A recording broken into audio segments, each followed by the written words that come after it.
Thank you again, Dorian, for being a part of iMoot. It's fabulous that you've been able to present for us again this year. We're really looking forward to this presentation, and hopefully the technology will stay together. And yes, we've been really looking forward to this one, looking at some really different aspects with instructional design. And I'll want you to introduce yourself. Okay, I've just, hang on, there we go. Okay, I can do the slides now. Yeah, I'm an English teacher, and I also teach IT. I teach in secondary school in South Africa, the school called Redeem, which is a girls' school. I also blog on the topic of educational technology, and I've been an ardent Moodler for many, many years now. I try to be a champion for Moodle in my school, and as I'll discuss just now, it hasn't quite worked out. So, you know, when I arrived at the school in 2008, the guy who'd been there previously had set up Moodle, and he tried to win the staff around, but they had been very underwhelmed by it all. So I hit a brick wall of resistance to Moodle. So what I did is I just stepped back a bit, and I implemented it for myself and with the other IT teachers in the school. So, you know, information technology was on Moodle, but that was about it. And then gradually I tried to persuade more and more teachers to come on board. And we got the technology teacher on, the history teacher came on, the maths department came on, science came on briefly and then went away again. The drama department came on, we did some cross-curricular work. So Moodle had just started to blossom in a way with about close to about half the staff having tried it at some stage or other, and about a third of them using it on a fairly regular basis. But there was always this resistance, and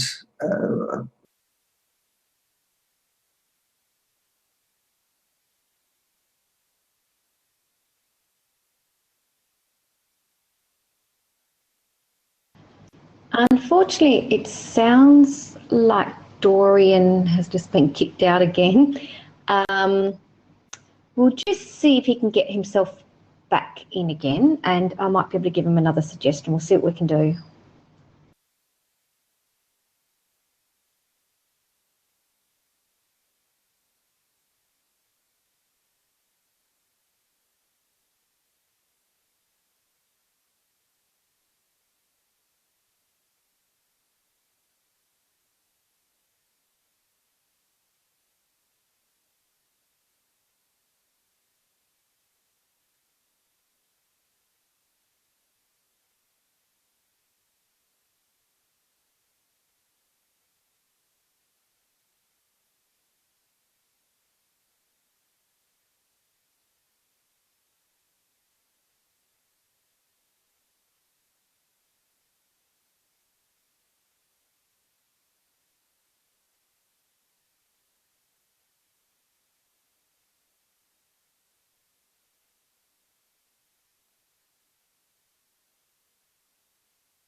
Sorry, Dorian, can you hear me? We can't hear you, and your slides are changing. So I have a feeling you're talking, but we can't hear you.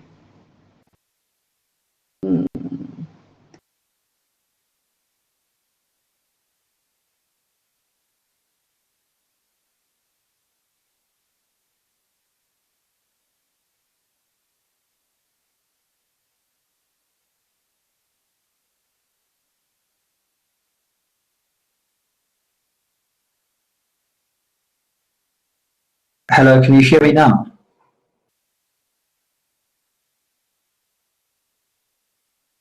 Okay, yes, thank you.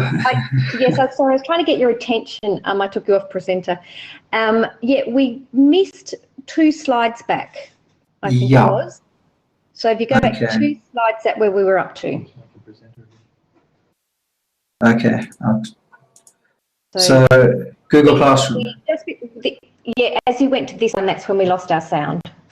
Okay, basically I was saying that teachers had moved over to Google Classroom, and the simplicity of it was seemed to gel with them far better than with Moodle, where I think the learning curve was a bit too steep. So we got almost universal adoption in Google Classroom. And in classrooms generally, they started adopting ICTs. So this was a strategy that was introduced last year where students had to bring their own devices, and teachers were encouraged to include devices in their classrooms much more extensively. So while all of that was happening, and Moodle had almost died, myself and the IT department were the only ones left using it. Everyone else had largely gone to Google Classroom or just dropped off the map. The problem I had was how to now try and convince them that some of the things that could be done in Moodle, the more social constructivist type of exercises and activities in the curriculum, how those could be done in Google, they could be done in Moodle, could be done in Google Classroom. And I mean, one of the issues is that learning management systems work very well as repositories. So the first thing a teacher does when they adopt an LMS is probably they post their documents up there. Anything that they're using in the classroom can be posted as resources on Moodle, and then assignments can be set. Teachers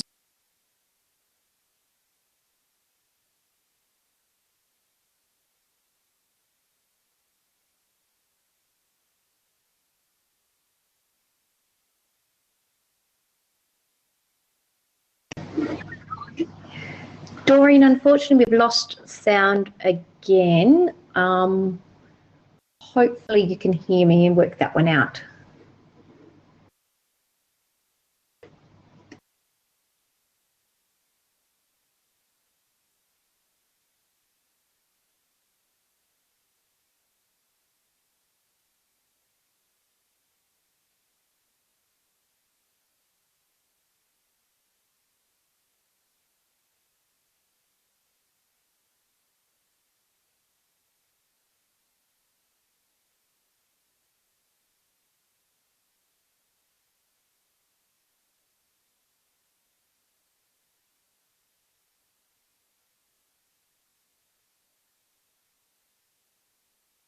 can you hear me now?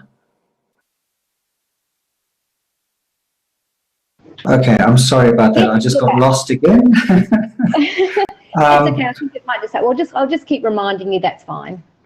Okay, it's putting me off my flow as well. Sorry about that. So I'm afraid everything is suffering. Oh well, doing well.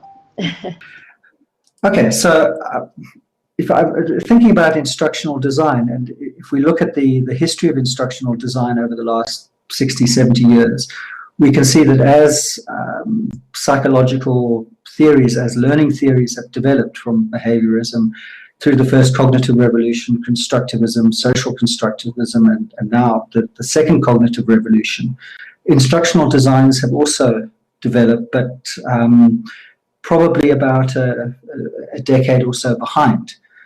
So the models in instructional design are a little bit behind the psychological theories. One of the most influential thinkers in instructional design has been, of course, Robert Gagne. And one of the key messages that he promoted was that idea of the importance of sequencing, that more complex learning is built upon a base of lower order thinking. And we get that through Bloom's taxonomy and a whole bunch of other stuff.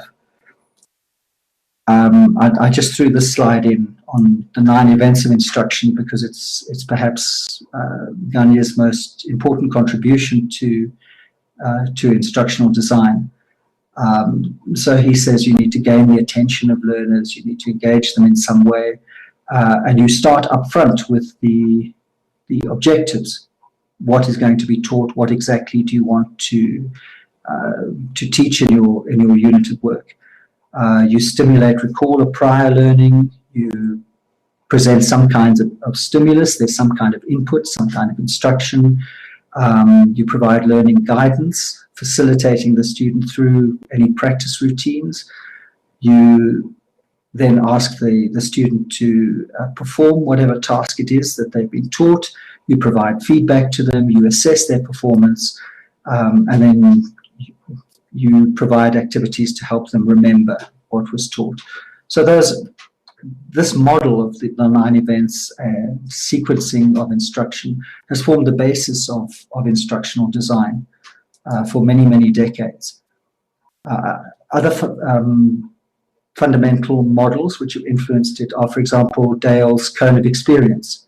So this whole idea that you generally remember 10% of what you read, 20% of what you hear, 30% of what you see, 50% of what you see and hear, 70% of what you say and write, and 90% of what you do. So the more active you are as a learner, the more that you remember. And this points to the importance of activity rather than passivity in the learner. That idea is very similar to Bloom's taxonomy and the movement between lower order thinking skills and higher order thinking skills. So people have linked those two cones together. So that analyzing, defining, creating, and evaluating the higher order thinking skills are often associated with demonstrating performance. So it's to do with active student involvement rather than more passive listening skills.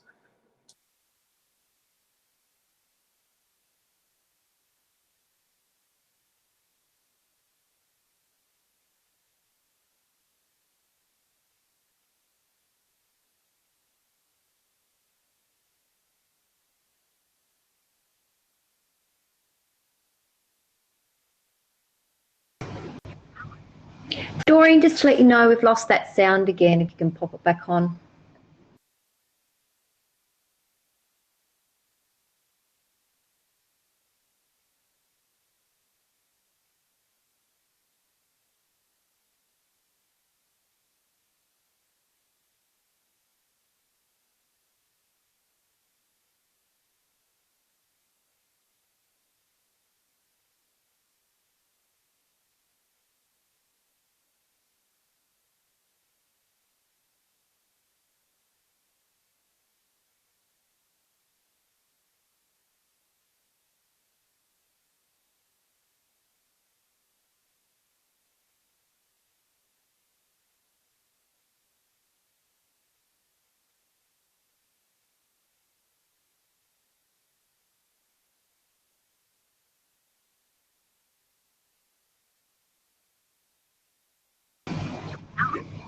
Sorry, everyone. It looks like Dorian's going to have to come back in. Oh, he's coming back in now, I think. He might be. We just wait a minute or so. I'm sure he'll come back in a minute, probably.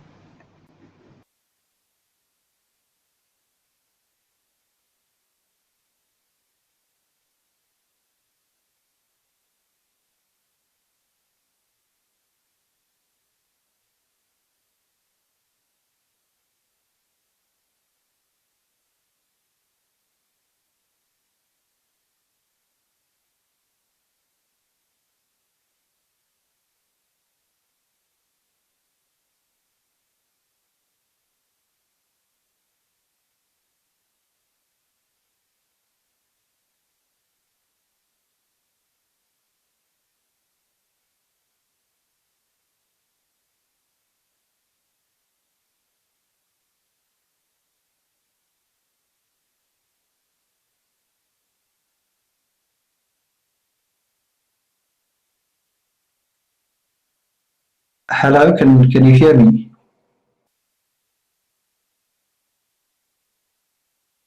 I'm so sorry about that. I got booted off again. I'm just going to move to the next slide then. And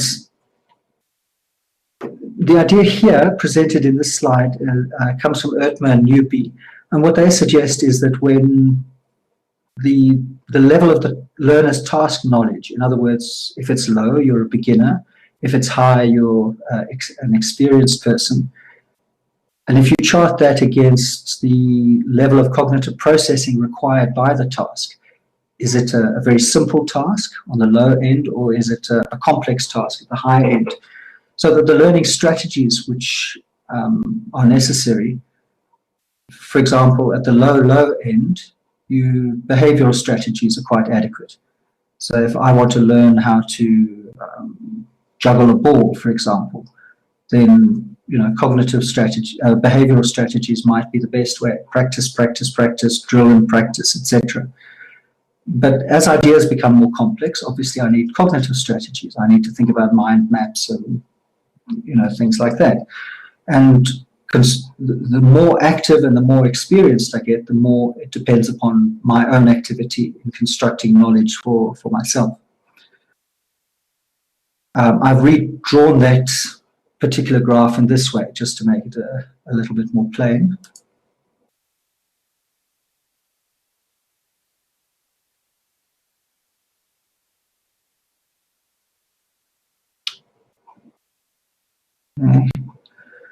And this particular table by David Jonasson is quite interesting. I think I missed a slide. Let's go back. Can you hear me? Okay, so I'm still with you. I'm going to try and...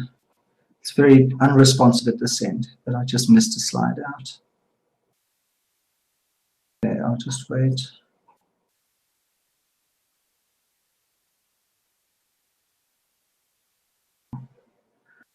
I'm so sorry about this. This is...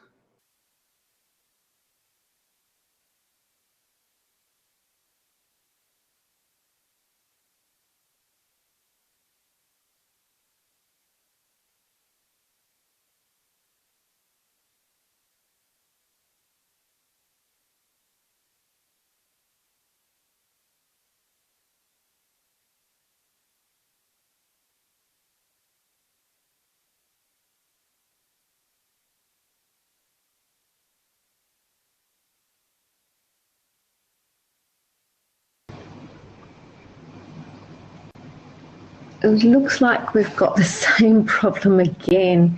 It's very frustrating, isn't it? Yeah, it's Dorian's end, unfortunately, as we said. He seems to be able to move things around but can't hear it. I'll just we'll just keep trying, see how we go for a bit longer.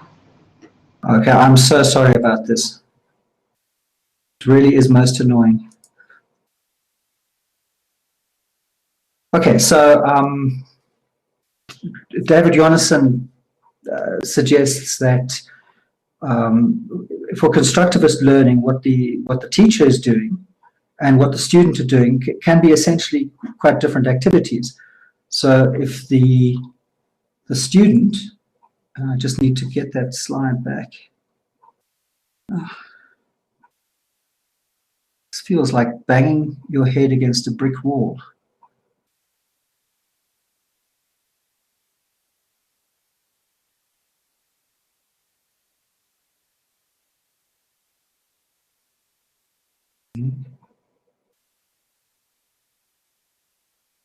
I just can't seem to get the slide. But the whole idea is that what the learner does and what the teacher does are not necessarily the same thing at all. So, excuse me, a learner has to be active for knowledge to be constructed. But what the teacher does, whether it be facilitation, the guide on the side, or direct instruction, both of which can learn to active learning in the student. So the learning activities for the student are to do with discovery and exploration, articulation, rearticulation, redefinition, recontextualizing, and reflection of ideas. Whereas what the teacher is doing is modeling learning, coaching, and scaffolding learning. So if we look at this table, it represents two families of instructional design models. The first one is based on behaviorism, information processing theory, cognitive science, and is focused on instructionism. The whole design, the purpose of instructional design is what does the teacher do? Constructivist instructional design models, however, move towards what is the student doing? How are they learning? What activities do they need to be doing? So the standard model, which we developed out of the behaviorism and cognitive science model, was you start by a needs assessment, you establish your goals, you specify whatever objectives they are, you develop assessment strategies, then you start assembling what inputs that the teacher is going to use in their instruction, you produce learning materials, and finally you put together your program and you conduct your evaluation. And this model, of course, can become recursive.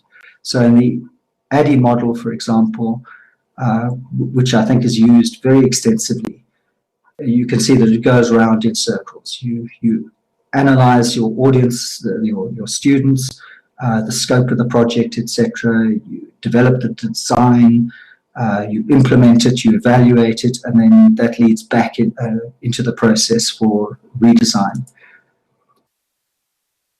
Constructivist ID is somewhat different. The recursivity is there, but it's constantly ongoing. Almost every lesson, almost every task is constantly redesigned because you have the learner in front of you, and the learner's knowledge is what is important.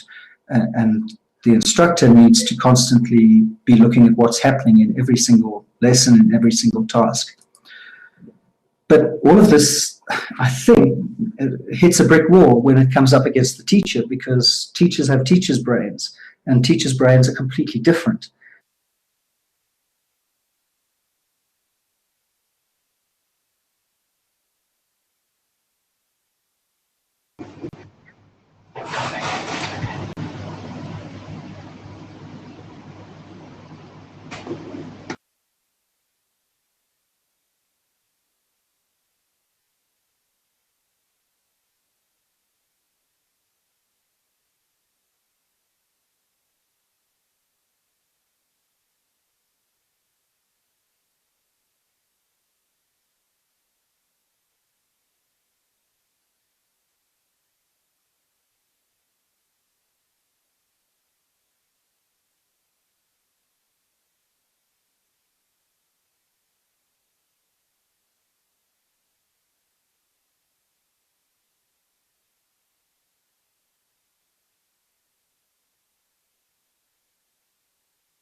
Okay, can you hear me again?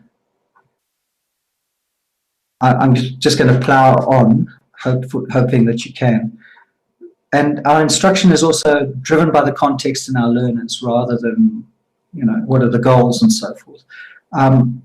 Also, I think teachers are very, very good at designing activities. I don't think we're very good at designing outcomes and designing courses as a whole.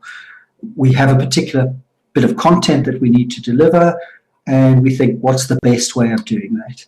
And I think any design philosophy which takes the teacher brain into account needs to take that into account. So I was doing some research on TPAC. The whole idea behind TPAC is what are the competencies that teachers need to teach with technology. So obviously we need our content knowledge, we need our knowledge of how to teach, and we need how to teach with technology. So it's how to teach a particular topic with technology. And one particular model of TPAC is this model, which was developed by Angeli and Falanidis, who come from Cyprus. It's called ICT TPAC. And what they do is that's different is they bring in the context and the learner. teachers are very aware and need knowledge of their particular context. It's not just how to teach my topic using technology, it's how to teach these learners in this school using technology. And so I was quite impressed by this particular model, but they go on to develop an instructional design, which they call technology mapping. And this diagram explains how that works. So a teacher has a number of topics that they are teaching in any particular course, and each of those topics might have particular content that needs to be taught. How do you do that with technology? Well, you've got to take the affordances of the technology into account. So any particular piece of technology allows you to do certain things with it that maybe you can't do with other pieces of technology. You've got to take the learners and the context and everything into account. And so that kind of ICT TPAC is what's happening in that diamond in the middle. And what emerges out of that is transformed content. The content is transformed in some way by the technology. And this is very similar to the SAMR ladder. I don't know if you've come across this, but it basically, very quickly, it refers to different levels of introducing technology into teaching. So at the basic level, there's pure substitution. You replacing pen and paper with a word processor, for example. The idea here with substitution is that there is no particular advantage offered by the technology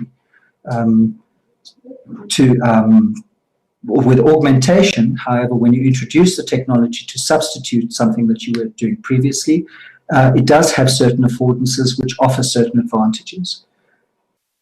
Then as technology has more and more influence on the tasks being introduced, it starts modifying the task itself and in the end redefining the task itself. Now this is often seen in this diagram, if you can see in the middle here, the idea of a swimming pool. So you've got a shallow end.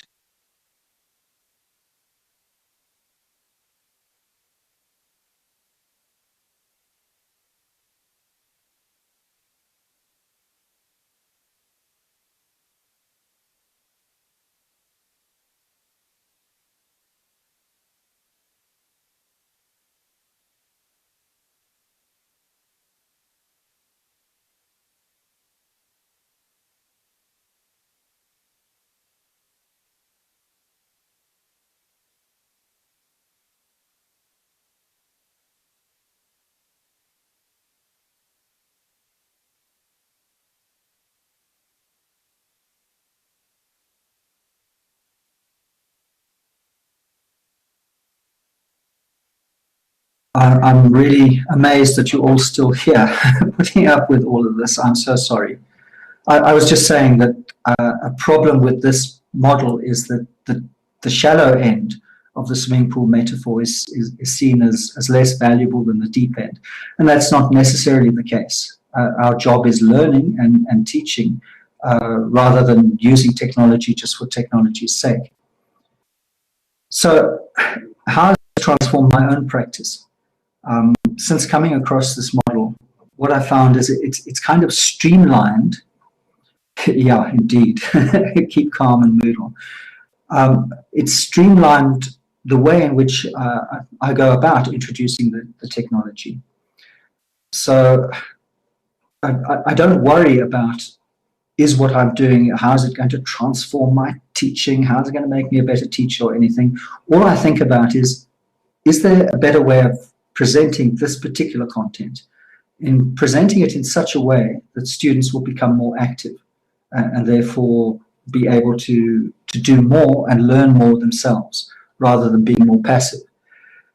So, for example, I'm teaching Merchant of Venice to my grade 8s, and we're looking at the theme of love and money. So instead of getting them to write an essay on that, how about making a video? Now you might think, well, what's the difference there? You know, both of them are active, they're both writing, they're both constructing knowledge. But by creating a video, I think it allows them to retell in a modern context. And I think that helps them to focus more on the idea rather than on Shakespeare's text. If they're writing an essay, they tend to sort of try and analyze Shakespeare's text rather than try and reach the ideas behind it.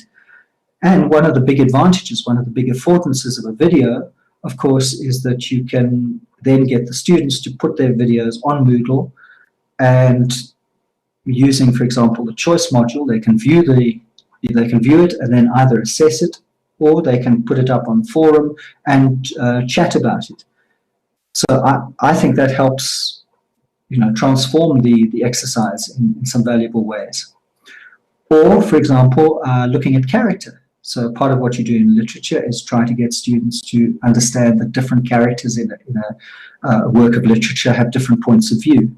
So if you get different students to, for example, write a blog in the name of their character, and then you bring in a kind of blog war situation where they literally fight it out, whose point of view holds sway, to try and understand what's happening in the play from their character's perspective. And again, Moodle has modules that allow that. Or if I'm teaching the more formal elements of poetry, for example, meter and rhyme, rather than just lecturing students or getting them to write it on a piece of paper, I find it quite useful if they use a wiki. Moodle doesn't have a very good wiki, so what I often do is just on the Moodle page I have a link to whatever wiki site that I'm setting up. So they're still accessing it from the platform, but using a slightly more user-friendly platform. And again, if they create the wiki, they're much more active, and then that can form the basis of a further activity where they would present, for example, on a particular poem. They would choose a poem and then discuss its formal aspects and how that affects the meaning of the poem. So what I found through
I'm sorry. Yeah, this is really, really rattling me as well. That was basically the last bit that I had to talk about. These are my details if you want to get hold of me to discuss it at all. I will be presenting again the same presentation tomorrow at 11 o'clock. 11 o'clock my time. And I'm going to try and use the laptop from home rather than come in here. So that's basically it. So I think over for comments, questions, that kind of thing.